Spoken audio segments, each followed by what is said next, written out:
Hello everyone, welcome to our YouTube channel prime learners. मेरा नाम है रवि और आज हम लोग देखेंगे कि कॉटलिन क्यों यूज़ करना है जावा की जगह पे। अगर आप लोग ये वीडियो पहली बार देख रहे हैं तो फिर चैनल को सब्सक्राइब करें और वीडियो को लाइक करें। और मैं ये पूरे एंड्रॉयड ऐप डेवलपमेंट का एक प्लेलिस्ट बनाने वाला हूँ, तो वो आपको चैनल पे दिख जाएगा। तो फिर ठीक है, देखते हैं कि आगे हम लोग क्या क्या सीखने वाले हैं। आज हम लोग देखेंगे कि जावा क्या है, कॉटलिन क्या है, फिर जावा और जावा के प्रोज और कॉन्स क्या है, यानी कि एडवांटेज और डिसएडवांटेज क्या है। और फिर कॉटलिन के भी वही देखेंगे, एडवांटेज और डिसएडवांटेज क्या है। फिर देखेंगे कि कौन से एप्लीकेशन से जो जावा और कॉटलिन यूज़ करते हैं। और फिर लास्ट में हम लोग देखेंगे कि बेटर कौन सा है, जावा या फिर कॉटलिन। ठीक है, तो ठीक है, देखते हैं जावा क्या है। तो जावा का अगर देखा जाए तो लोगो ऐसा दिखता है।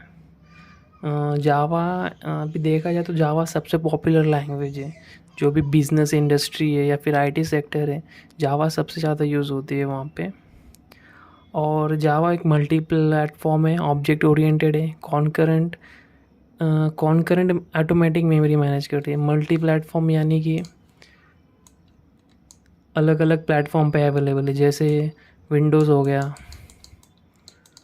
और लिनक्स हो गया, मैक हो गया।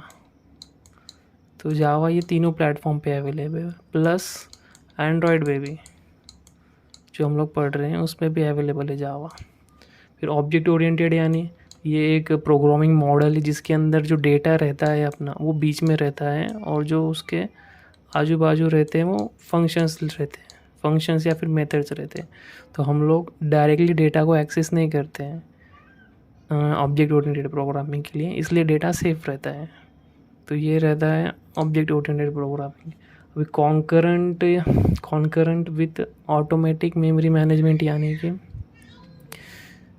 कि वो मल्टी थ्रेडिंग सपोर्ट करता है, और जो मेमोरी है उसके अंदर वो ऑटोमेटिकली मैनेज हो रही है। जैसे हमारा जो पार्ट अभी मेमोरी, जैसे हम लोग कोई ऑब्जेक्ट क्रिएट करेंगे, देखेंगे हम लोग आगे ऑब्जेक्ट क्या है, लेकिन जैसे जब भी कोई ऑब्जेक्ट क्रिएट करते हैं तो फिर उसको मेमोरी में तो जगह दे दी, अब उसको मेमोरी में से निकालना भी पड़ेगा ना। तो वो चीज़ जावा में ऑटोमेटिक होती है। लिनक्स और बाकी सारे ऑपरेटिंग सिस्टम पे सपोर्ट करता है जावा।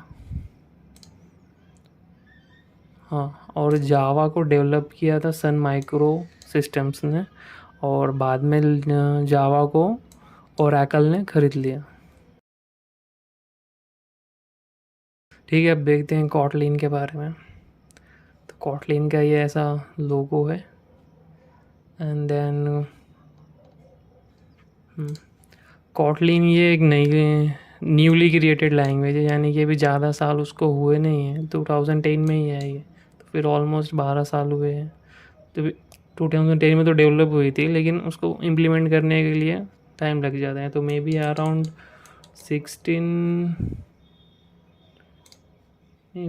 2016 में ज़्यादा पॉपुलर हुई थी कॉटलिन। ये भी जावा पे ही बेस्ड है, इम्प्रूव वर्जन है जावा का, एडिशनल फीचर्स है उसके अंदर। लेकिन जावा में और कोटलिन में क्या एक फ़र्क है कि कोटलिन एंड्रॉयड में यूज़ हो सकता है, iOS, और साथ ही डेस्कटॉप एप्लीकेशंस के लिए भी यूज़ हो सकता है। या फिर कोटलिन को डेवलप किया था जेट ब्रिंस ने। ये एक IDE, मतलब ये कंपनी है जो IDE बनाती है, जैसे इंटेलिज AI हो गया, पाइचाम हो गया, ये जो पॉपुलर IDEs है, ये सारी जेटबिन्स ने बनाई है। और ये कम्युनिटी में भी, मतलब ओपन सोर्स भी काम करती है और एंटरप्राइज में भी। फिर बाद में कॉटलिन को 2010 में जेटबिन्स ने बनाया, फिर बाद में और ओपन सोर्स कर दिया उसको। और फिर बाद में गूगल भी सपोर्ट देता है कि आप अपने एंड्रॉयड ऐप डेवलपमेंट के लिए कॉटलिन यूज़ करो। ठीक है, आगे देखते हैं।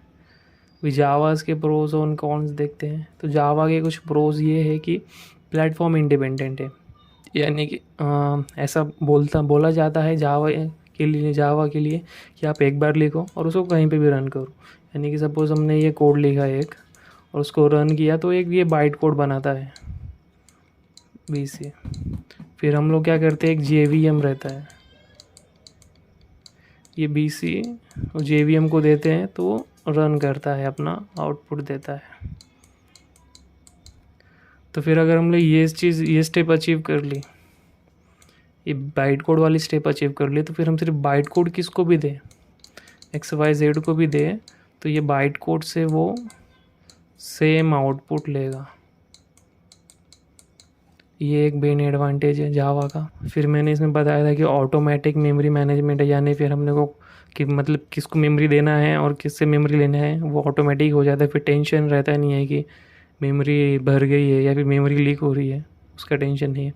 ऑब्जेक्ट ओरिएंटेड प्रोग्रामिंग सपोर्ट करता है जावा, जिससे कि हम मॉड्यूलर एप्लीकेशन बना सकते हैं और कोड यूज़ कर सकते हैं। और जावा अब तो अभी पुराना हो गया है, मतलब ज़्यादा दिन से है, बहुत टाइम से जावा यूज़ होता है इंडस्ट्री में, तो फिर हम उसको बहुत सारे थर्ड पार्टीज़ कोड मिल सकता है जो कि रेडियो यूज़ है, और जावा को डायरेक्टली डिप्लॉय कर सकते हैं। ठीक है, अभी उसके कॉन्स देखते हैं थोड़े। कॉन्स यानी कि डिसएडवांटेज क्या है, जावा का मेमोरी रिक्वायरमेंट है और जो परफॉर्मेंस है वो हाई है।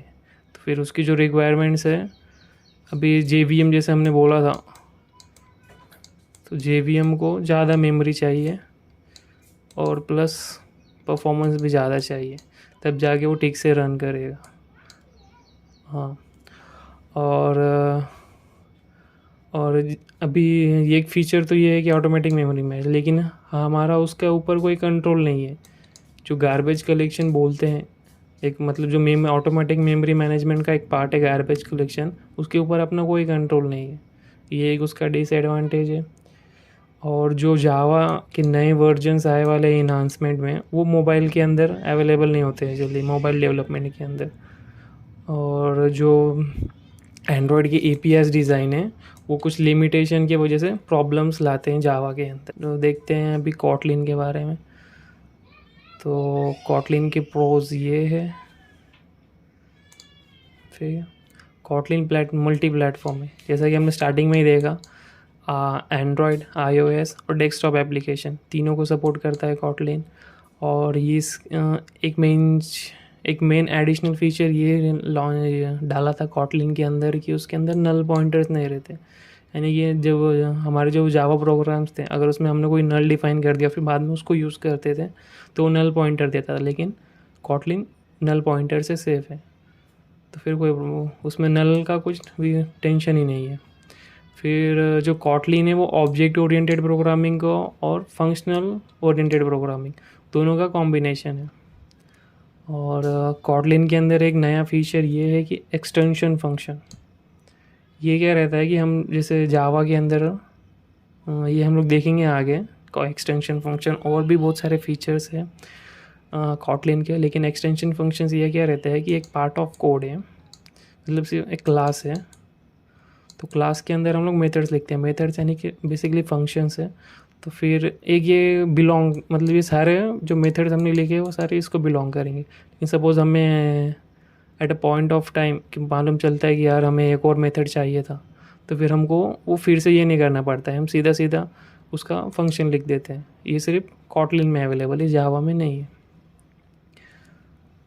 ठीक है।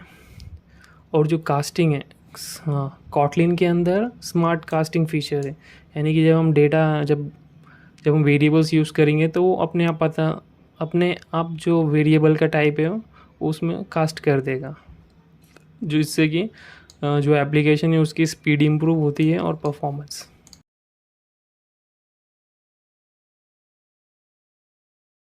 उसके कॉन्स देखते हैं। तो कॉन्स के अंदर क्या है, जो कॉटलिन के ये कॉटलिन जैसे कि अभी जावा से नया है, तो कॉटलिन के कम्युनिटीज़ छोटी है जावा से, और जावा से वो स्लो कंपाइल होता है, यानी जावा फास्ट है कंपाइल से। ये एक ड्रॉबैक है उसका, ड्रॉबैक या फिर कहेंगे डिसएडवांटेज है। और कॉटलिन जैसे कि ये डिक्लेरेटिव लैंग्वेज है, हम देखेंगे आगे कॉटलिन के बारे में समझाऊंगा डिक्लेरेटिव क्यों है ये। तो इससे क्या होता है कि डिक्लेरेटिव यानी क्या, हम जैसे बताते हैं कि हमको ये करना है।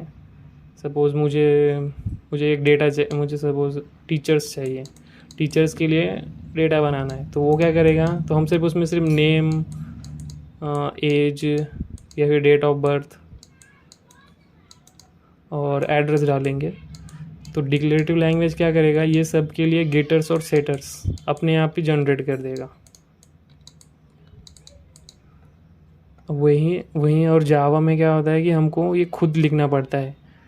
वेरिएबल्स को डिफाइन करेंगे, डिक्लेयर करेंगे, और गेटर्स और सेटर्स भी लिखना है। गेटर्स और सेटर्स क्या है कि एक मेथड्स है जो वैल्यू को लेने और सेट करने में मदद करता है। ये डिटेल में देखेंगे आगे, ये तो अभी सिर्फ ऐसे बता रहा हूँ मैं। तो जावा ज़्यादा बॉयलर पेट्स जनरेट कर देगा JVM के करस्पॉन्डिंग JVM बाइट कोड के लिए। तो ये एक डिसएडवांटेज है उसका। ठीक है, अभी देखते हैं कि कौन से एप्लीकेशंस कहाँ यूज़ होती है। तो जावा को स्पॉटिफाई यूज़ करते हैं, ट्विटर और फाइनेंशियल, जैसे हमारे बैंकिंग हो गया, बैंकिंग सेक्टर हो गया, उधर जावा होगा। सिग्नल, ये एक ऐप अभी आया था ना व्हाट्सएप का, जो ये हुआ था, व्हाट्सएप का बैन करो ऐसा बोल रहे थे सब, तो सब सिग्नल यूज़ कर रहे थे। तो ये एक कम्युनिकेशन ऐप है, उसमें जावा यूज़ हुई है। और एक फाइल मैनेजर ऐप है, उसमें भी जावा यूज़ हुई है। ठीक है, और कोटलिन को यूज़ करते हैं पिंटरेस्ट के अंदर, ट्रेलियो, एवरनोट और शैडोसॉक्स, ये जगह पे कोटलिन यूज़ करती है। और लिस्ट अभी और भी लंबी होगी, और जावा की भी सेम वैसे भी लिस्ट और लंबी होगी। ये सिर्फ मैंने ऐसा कि हम लोग समझे कि ऐसा हो सकता है, इसलिए मैंने इतने सारे एग्जांपल्स दिए हैं। अभी आगे देखते हैं। तो फिर बेटर कौन है, जावा या फिर कोटलिन? देखा जाए तो दोनों लैंग्वेज बहुत अच्छी है और रेंज बहुत सारे बेनिफिट्स ऑफ़र करते हैं, जो कि एक एक्सीलेंट चॉइस है मोबाइल एप्लीकेशन के लिए। लेकिन जैसे कि जावा में हमारे अंदर नल पॉइंटर एक्सेप्शन है। कॉटलिन एक अच्छी चॉइस हो सकती है यूज़ करने के लिए, बट स्टिल जावा ये इसेंशियल लैंग्वेज है एंड्रॉयड डेवलपमेंट के लिए, क्योंकि जो एंड्रॉयड ओएस है वो खुद जावा के ऊपर बेस है, इसलिए। लेकिन एक बात इम्पॉर्टेंट है कि कोटलिन है ये फ्यूचर है, क्योंकि वो सारे जो जावा के कॉन्स थे वो सारे कोटलिन के अंदर नहीं है, और साथ में ये और फंक्शनैलिटी ऐड करता है।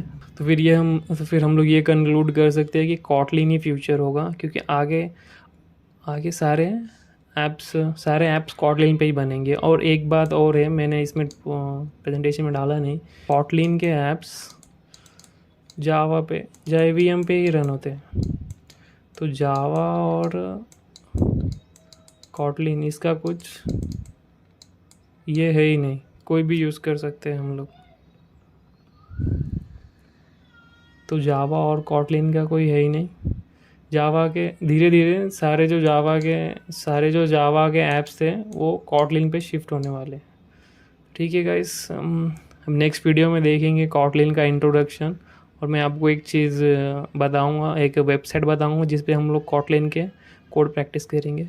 अगर आपको ये वीडियो अच्छा लगा हो तो लाइक करो और सब्सक्राइब करो चैनल को, और प्लेलिस्ट को सेव कर लो, ताकि हम आगे रोज़ देखते रहे वीडियो। ठीक है, बाय।